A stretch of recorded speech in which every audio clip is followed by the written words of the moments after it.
big story at 8 this morning. One of the teenage girls who pleaded guilty to killing an Uber Eats driver this spring after a Navy Yard carjacking will be sentenced in court later today. Let's go ahead and bring in Melanie Alnwick. She's at the Navy Yard this morning with more details. Good morning, Mel.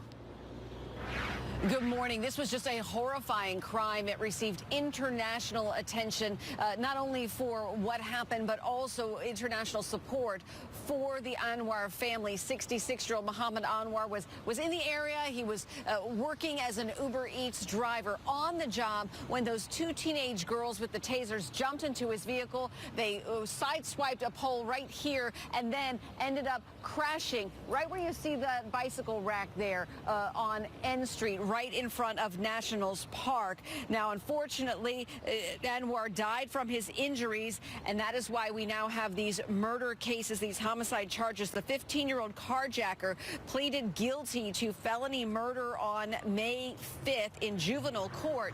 And then yesterday, the 13-year-old suspect pleaded guilty in juvenile court to second-degree murder for Anwar's death. All of these were pleaded down. They were plea deals. We don't know all of the exact circumstances because, of course, with the girls' ages, there are strict privacy rules regarding the details of these cases. Now, D.C. police early on in March had told Fox 5 that one of the girls had also been involved in earlier carjackings and robberies, several of them.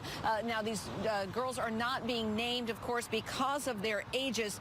This morning, that 15-year-old is going to learn how much time she will be incarcerated for when she goes before a judge in juvenile court. That hearing is at 10:30.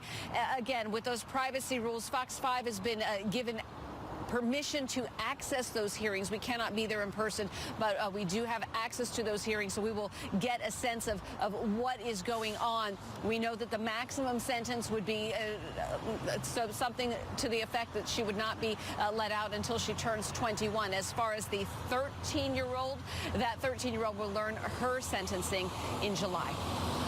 All right, thank you, Mel. 8:06 right now. Let's go over to Northern Virginia.